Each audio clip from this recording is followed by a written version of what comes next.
Super Wildcard weekend has just wrapped up a couple days ago. Let's get right into all the games. It was a fantastic week of football.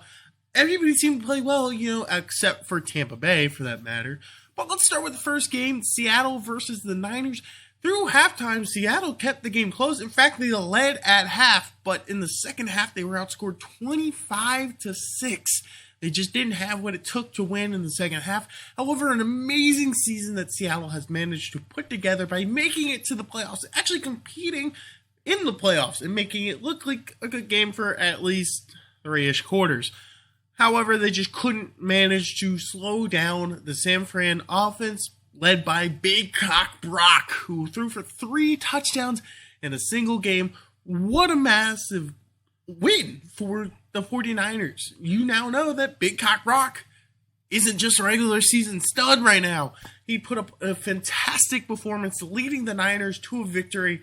I can't wait to see what they'll do next week against the Cowboys. I'm not going to get any predictions because I'm going to do those at the very end, but I can't wait to see what they do.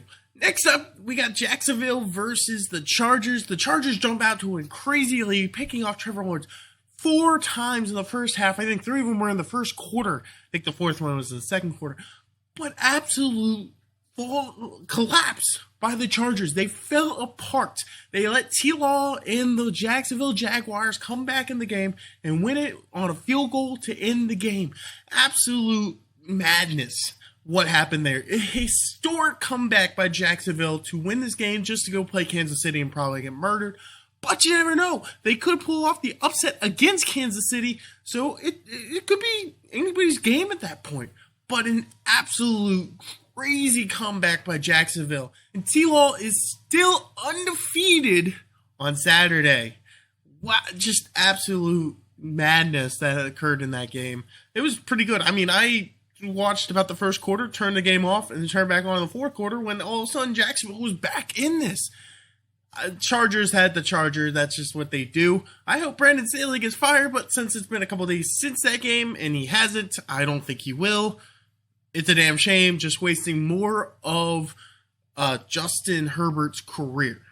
And T-Law, let's get right into the Sunday games now, starting with the Bills in Miami. Nobody gave Miami a chance in this game, and they came out on fire. Their offense still sucked because, they were being led by Skylar Thompson, who hasn't proved to do anything all year long. However, they did still manage to put up a solid against Buffalo, who is a top-tier team in the AFC. Buffalo struggled. Josh Allen had way too many turnovers. They cannot do that this week against Cincinnati. However, they did win the game. So they did what they needed to do, but it was way too close for comfort.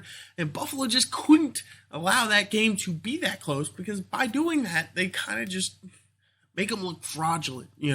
They're giving Kansas City, they're giving Cincinnati that motivation. Hey, Buffalo may not be this much of a juggernaut if Miami, with their third-string quarterback, kept the game that close. But huge props to Miami. Clearly well-coached, well-played game. Their defense played out of their minds. They kept the game close. And the only reason they stood a chance at winning that game against the Giants versus the Vikings. That was Daniel Jones coming out party. I don't think you can really blame much outside of that really crappy play on Kirk Cousins on why the Vikings lost first off.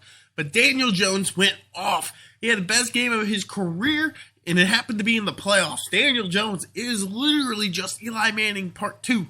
Because guess what? He's not that great during the regular season, but he's out of his mind in the playoffs. It is crazy how well the Giants played that game. And I think they have a legitimate shot at beating the Eagles this coming up week, just based on how well they played. Now, with the Vikings, like I said, you can't really blame Kirk Cousins. Their defense looked awful. They couldn't stop Saquon. They couldn't stop Daniel Jones.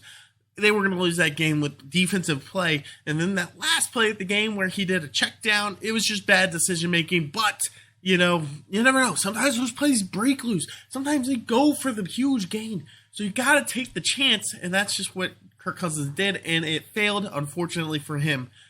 And that ended the Viking season. They were very fraudulent to begin with, so I'm not that shocked that their season came to this quick ending in the playoffs. However, I am shocked how well the Giants looked, and I think the Giants have a legitimate shot here. Something's rolling in Daniel Dimes out here. Man, I'm excited to see what they do next week. And finally, for the last game on Sunday, Ravens versus Cincinnati. Oh, my Ravens, my Ravens. Why do we call that play a terrible? The Ravens should have won that game. They played as the better team. They were the better team for pretty much the 4 quarters. They made one really, really dumb decision.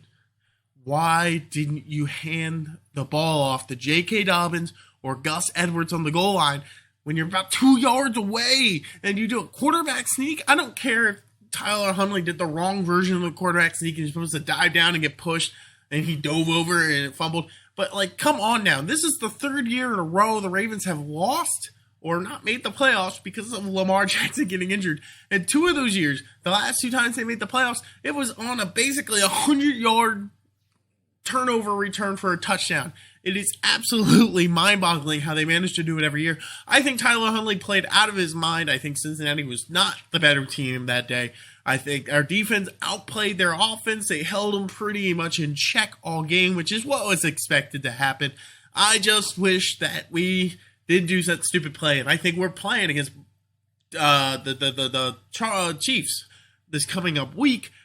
But unfortunately, we still did that play and we're eliminated. It was a great season by both teams, and Cincinnati moves on and has a legitimate shot at making our Super Bowl run as long as they play better than they did this last week. But the Cowboys versus the Bucks, Tom Brady just did not show up. The Buccaneers were not there in this game. The Cowboys completely dominated from start to finish, except for the kicker who missed 4 extra points in a row. I mean, who does that? That is absolutely nuts. I cannot believe that they managed to miss 4 extra points in a row and still manage to win the game, because you do that type of stuff against Tom Brady, you normally lose those games. So absolutely crazy how they pulled off the win, but Dak looked amazing. The whole Cowboys team looked amazing, as now they got to go play the Niners. And so while we're right here and into it, let's go ahead and get into my picks for the divisional round.